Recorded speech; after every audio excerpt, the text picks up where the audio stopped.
l'homme ou de l'animal est le plus endurant, le plus fort? Oubliez à tout jamais cette question. L'important dans cette aventure, c'est la fusion. Les chiens aux yeux bleus fascinants, mais rares sont ceux qui connaissent l'histoire, la vraie, de ces voyageurs du froid et des hommes qui les mènent. Une histoire aux épisodes renouvelés, saison après saison. Une histoire de récits, de contes, d'âmes et de mythes, d'heures passées aussi ensemble dans la nature. La montagne a cette qualité et cet affront, elle ramène l'homme à sa nature première, en lui rappelant toujours, par son immensité, que la plus forte, c'est elle. Plutôt que de la défier, le musher n'a qu'une philosophie qu'il entretient depuis des siècles, faire corps avec les sommets. Ça monte dur comme ça, là. Ça ici. Et ici aussi. Je fais la première à gauche, il n'y a rien qui est droit ou à gauche. Pas bouger. Le bivouac appartient à la tradition de la discipline. Il y a 30 000 ans, déjà, dans les étendues nordiques, l'homme et ses chiens partaient des jours durant, écrivant ainsi l'histoire de la découverte des terres du Grand Nord avec les lames de leurs traîneaux. La coutume ne s'est pas tarie, elle revit, ici, dans ces grands raids blancs qui nécessitent un engagement total de l'ensemble de l'équipage.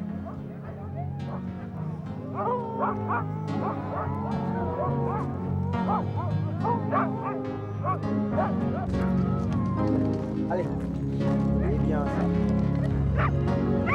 Tous se réchauffent et retrouvent leurs instincts. Chaque équipe se doit d'être autonome, avec un minimum d'accompagnement extérieur. Le traîneau emporte tout avec lui, nourriture, soins et les petits plus pour le coin du feu, comme si le traîneau ne devait plus jamais trouver la route du retour. Non.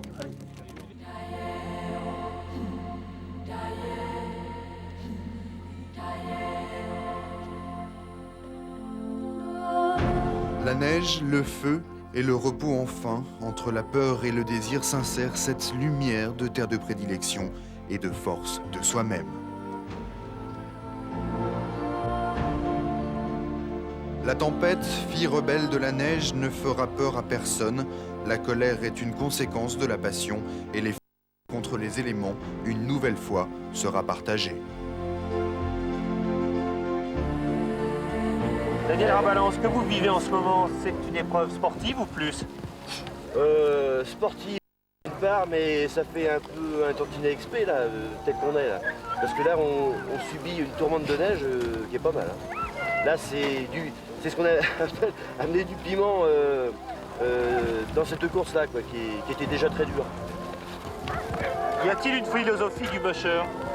La philosophie, garder son calme, quelles que soient les circonstances.